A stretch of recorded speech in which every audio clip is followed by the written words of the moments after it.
എന്ന് വെച്ചാ കറുത്തച്ഛൻ ഊട്ടുന്നവര് ഇല്ലയോ?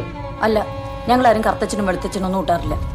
കോക്രോച്ച് ജനതാ പാർട്ടി ഇന്ത്യ എന്ന ഏറ്റവും കൂടുതൽ ചർച്ച ചെയ്യപ്പെടുന്ന സോഷ്യൽ മീഡിയ ജെൻസി മൂവ്മെന്റ്. ഈ മൂവ്മെന്റിനെ കുറിച്ച് അറിയുന്നതിന് മുമ്പ് 2025 ഓഗസ്റ്റ് 31 എന്ത് സംഭവിച്ചു എന്ന് നിങ്ങൾ അറിയണം. US സ്പെഷ്യൽ ഫോഴ്സ് ഉദ്യോഗസ്ഥനായിരുന്ന ടെറൻസ് അർവേൽ ജാക്സൺ എന്ന 50-കാരൻ ബംഗ്ലാദേശിലെ ധാക്കയിലെ വെസ്റ്റിൻ ഹോട്ടൽ റൂമിൽ ദുരൂഹ സാഹചര്യത്തിൽ മരണപ്പെടുകയുണ്ടായി. ഈ മരണത്തിന് പിന്നിൽ റഷ്യയുടെ ഇൻവോൾവ്മെന്റ് ഉണ്ടെന്നുള്ള സൂചനകളും ലഭിക്കുന്നു. ടെറൻസ് എന്ന ഉദ്യോഗസ്ഥൻ ബംഗ്ലാദേശിലെ പല മിലിറ്ററി ബേസുകളും സന്ദർശിച്ചിരുന്നു എന്ന് പറയപ്പെടുന്നു. ഈ മരണവുമായി എന്ത് ബന്ധമാണ് കോക്രോച്ച് ജനതാ പാർട്ടിക്കുള്ളതെന്നാകും നിങ്ങൾ സംശയിക്കുന്നത്. ടെറൻസ് അർവേൽ ജാക്സൺ എന്നത് അമേരിക്കയുടെ ഇന്റലിജൻസ് ഏജൻസി മുഖേന നരേന്ദ്രമോദിയെ കൊലപ്പെടുത്താൻ പദ്ധതികൾ തയ്യാറാക്കി എക്സിക്യൂട്ട് ചെയ്യാൻ ബംഗ്ലാദേശിൽ എത്തിയതാണെന്ന് കരുതപ്പെടുന്നു. അതെ, അമേരിക്കയുടെ ടാർഗറ്റ് അത് നരേന്ദ്രമോദി എന്നത് തന്നെ.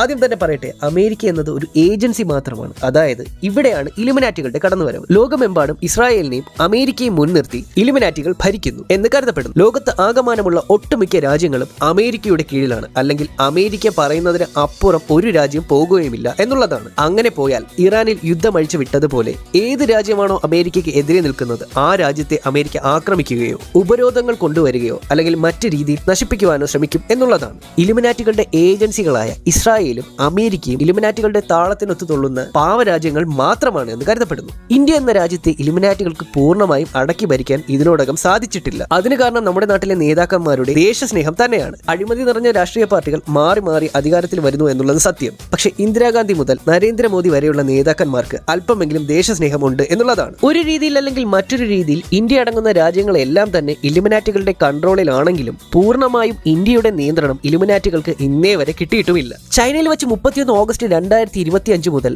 1 തീയതി സെപ്റ്റംബർ 2025 വരെ നടന്ന 2 ദിവസത്തെ SCO സബ്മിറ്റ് ആണ് ഇലുമിനാറ്റികളെ ചൊടിപ്പിച്ചതും മോദിയെ തട്ടാനുള്ള പ്ലാൻ അവർ എടുക്കുന്നതും. ഷാങ്ഹായ് കോപ്പറേഷൻ ഓർഗനൈസേഷൻ അഥവാ SCO എന്നതൊരു political, economical and security organisation ആണ്. China, Russia, India, Pakistan, Kazakhstan, Kyrgyzstan, Tajikistan, Uzbekistan തുടങ്ങുന്ന അയൽ രാജ്യങ്ങൾ ഒരുമിച്ച് കൂടുന്ന ഓർഗനൈസേഷനാണ് ഇതെന്നുള്ളത്. അതായത് ഈ മെമ്പർ രാജ്യങ്ങളെല്ലാം പരസ്പരം കൂടുതൽ ഒരുമിക്കുന്ന സാഹചര്യം. ചൈനയും ഇന്ത്യയും പാകിസ്ഥാനും ശത്രുതയൊക്കെ വെടിഞ്ഞ് ഒന്നാകാനുള്ള ഒരു സാഹചര്യം കൂടിയാണിത്. ഇതിനോടൊപ്പം റഷ്യയുടെ പിൻബലവും ഇതിനുണ്ട്.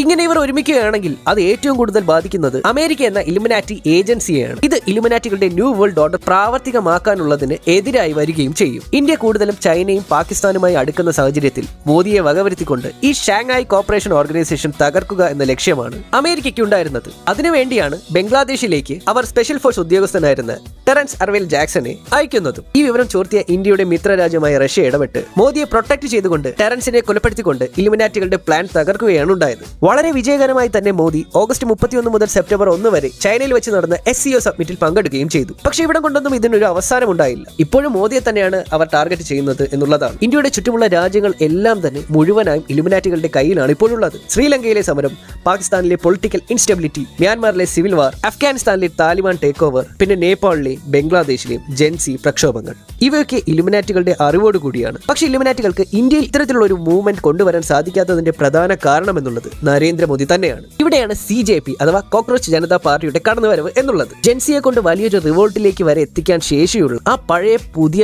മെത്തേഡാണ് ഇലുമിനാറ്റികൾ ഇവിടെ പ്ലാൻ ചെയ്യുന്നത്. കാണുമ്പോൾ ഹാസ്യ രൂപേണയാണെങ്കിലും എപ്പോ വേണമെങ്കിലും പൊട്ടിത്തെറിക്കാൻ സാധ്യതയുള്ള ഒരു മൂവ്മെന്റ് കൂടിയാണ് CJP എന്നുള്ളത്. 2026 മെയ് 15 ചീഫ് ജസ്റ്റിസ് സൂര്യകാന്ത് നടത്തിയ ഒരു പരാമർശമാണ് എല്ലാത്തിന്റെയും തുടക്കം. ജോലിയില്ലാത്ത യുവാക്കളെ പാറ്റകളോട് ഉപമിച്ചായിരുന്നു ആ പരാമർശം. അതിനെ തുടർന്ന് അഭിജിത്ത് ദീപ്കെ എന്ന മുൻ ആം ആദ്മി പ്രവർത്തകൻ എക്സിൽ CJP രൂപീകരിക്കുകയുണ്ടായി. CJPയുടെ വെബ്സൈറ്റിന്റെ ടാഗ്ലൈൻ എന്നുള്ളത് voice of lazy and unemployed എന്നതായിരുന്നു. ദിവസങ്ങൾക്കുള്ളിൽ CJPയുടെ സോഷ്യൽ മീഡിയ ഹാൻഡ്ലിംഗ്സ് ഒക്കെ കത്തിക്കയറി എന്നുള്ളതാണ്. സംസ്ഥാന തലത്തിൽ പോലും പേജുകൾ സോഷ്യൽ മീഡിയയിൽ കണ്ടു തുടങ്ങി. പിന്നാലെ ശശി തരൂർ തുടങ്ങിയ നേതാക്കന്മാരും ഇവർക്ക് പിന്തുണയുമായി എത്തി. മുൻപ് ആം ആദ്മി നേതാവും സ്ഥാപകനുമായ അരവിന്ദ് കെജ്രിവാൾ പറഞ്ഞിരുന്നു, ബംഗ്ലാദേശിലും നേപ്പാളിലും ജെൻസികൾ ഗവൺമെന്റിനെ താഴെയിറക്കിയെങ്കിൽ ഇന്ത്യയിലെ ജെൻസികൾക്ക് നീറ്റ് UG ചോദ്യപേപ്പർ ചോർന്നതിന് കാരണക്കാരായ മന്ത്രിമാരെ ജയിലിലടക്കാൻ കഴിയുമെന്ന്. CJP സ്ഥാപകൻ അഭിജിത്ത് ദീപ്കെ എന്നത് മുൻ ആം ആദ്മി പ്രവർത്തകൻ കൂടിയാണ്. രാജ്യത്ത് ഉറങ്ങിക്കിടക്കുന്ന തീവ്രവാദ ശക്തികൾ, വിദേശ തീവ്രവാദ ശക്തികൾ, ശത്രു രാജ്യങ്ങൾ എന്നിവരൊക്കെ ഈ അവസരം മുതലെടുക്കുകയും ചെയ്യുന്നു.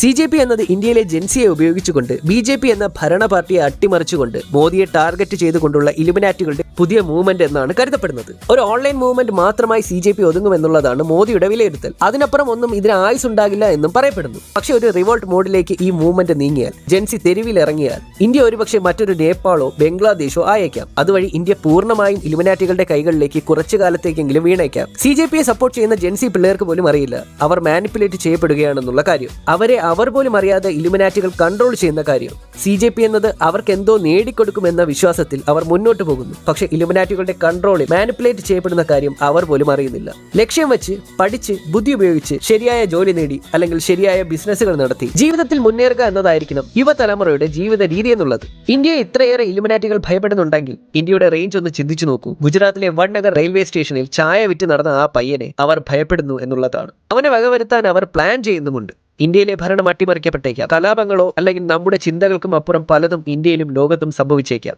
പക്ഷെ നീതി നടപ്പാക്കപ്പെടും. നീതിക്ക് മരണവുമില്ല. അങ്ങേന ഗാത്രം നയനേന വക്ത്രം ന്യായേന രാജ്യം ലവണേന ഭോജ്യം. അങ്ങേന ഗാത്രം ശരീരത്തിന് അഴകും പൂർണ്ണതയും കൈകാലുകളാണ്. നയനേന വക്ത്രം മുഖം സുന്ദരമാകുന്നത് കണ്ണുകൾ ഉള്ളത് കൊണ്ടാണ്.